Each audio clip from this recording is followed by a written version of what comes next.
Hey everyone, it's Dr. Hodges. I'm here with Jay. He works in my office. He's totally one of my fan favorites. I have to tell you this.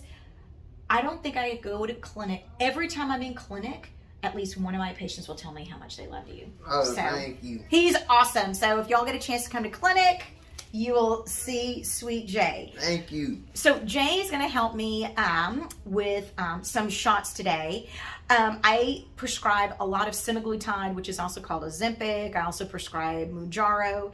But for my patients that are out there that I have them taking the semaglutide and it's compounded, I want to make a little quick video on how you draw it up and how you inject it. Okay, so we will get started. Okay, gotcha. Okay, so first thing is this. I've had a couple of patients, and I don't want anybody to talk about my horrible nail job. It looks terrible.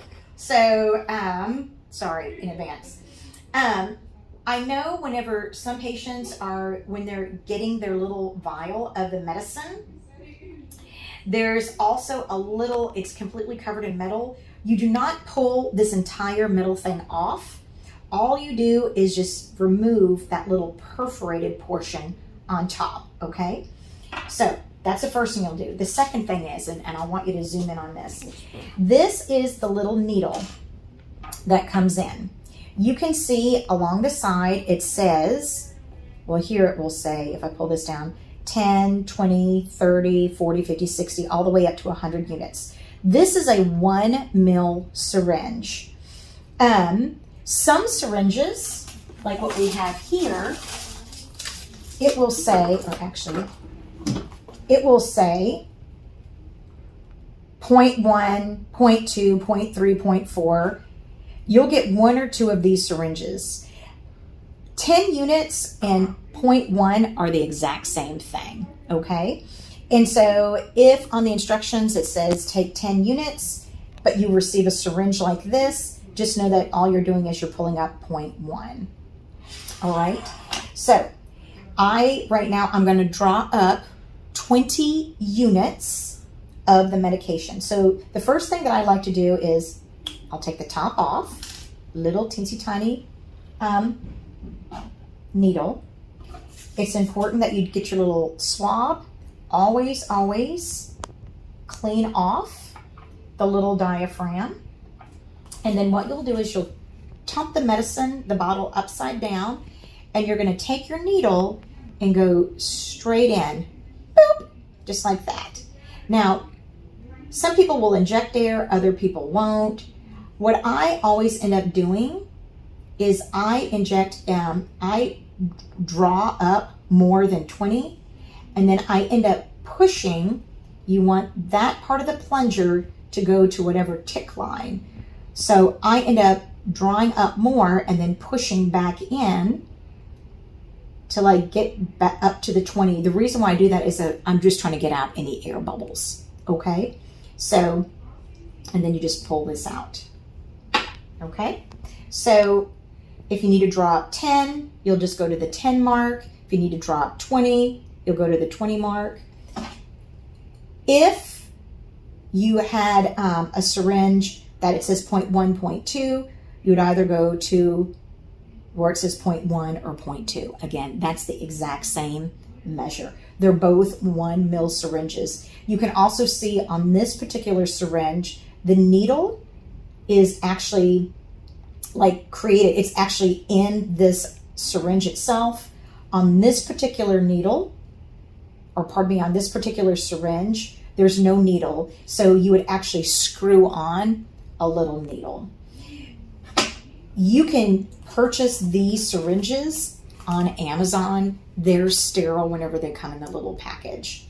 So I know whenever my patients are getting their compounded medication, they'll get, I think, 10 of these little syringes. However, if you run through those syringes, it's actually cheaper if you just buy them off of Amazon. So, all right. And so I'm just going to give myself an injection. So all I do, I'm going to show you on my little belly. All you do is you're going to boop, boop, boop. Wash it with your alcohol. I actually pinch my skin And then that kind of like, I don't even end up feeling it. And then you just go 1, 2, 3. And then push it in. And there you go. Ta-da! So I like semaglutide. It helps with appetite suppression. It makes you feel full. Who is not a candidate for semaglutide or Ozempic? If you have a family history of medullary thyroid cancer, the easiest way to say this is, do you have a family history of thyroid cancer? Not, do you have high or low thyroid? It's actually thyroid cancer. Also, do you have a personal history or a family history of pancreatic disease? That also might preclude you from having this medication. The history of the medication is this. So there was a company that made Victoza for diabetics, and they found that diabetics would have appetite suppression and they could lose some weight. So the medication was rebranded as Saxenda, and that was a once-a-day dosing. They then went back to the drawing board and said, hey, can I get a long-acting medication? And then they developed Ozempic. It's a once-a-week dosing. The generic name for Ozempic is semaglutide. They, just like with Victoza, they found with Ozempic that it would help to suppress patients' appetites, and so they rebranded it with the FDA to Wegovy. There's now, one of their competitors has now come out with a similar medication called Mounjaro. It's also a once-a-week dosing. It is the same medication as semaglutide plus another type of medication. So it's like a combo medication. Both of those medications work by, there's a receptor in your small bowel that when you eat, it gets activated and it sends a signal to your brain to say that you are already full. What's interesting is in our research is we found that once patients begin to gain weight, so, and certainly once you have a BMI over 30, that signaling gets really disordered. And so you don't get those feelings of fullness. That's why it's not uncommon for me to have patients that will come in to see me preoperatively and they're like, I just eat and yet I'm still hungry. Unfortunately, what's probably been going on is some of these different pathways that are involved with your feelings of fullness, those are completely disordered, and it's just the pathology of obesity. And so that's why it's so important that we really look at obesity for what it is. It is a chronic disease, and once we can start treating it like the true disease it is, that's how patients are going to have the best long-term results. So I hope that this has helped you guys. So now you can give yourselves a shot. It's not going to kill you. It's great. It kind of makes me laugh because when I was doing IVF, I made my husband give me all of my shots. And I remember one time when he was first getting started, he was giving me a shot in my arm. He was going in and then he sneezed and he went, "Achoo!" And so I could have killed him. So there you go. So I hope that this has been helpful though. Thanks y'all. Bye.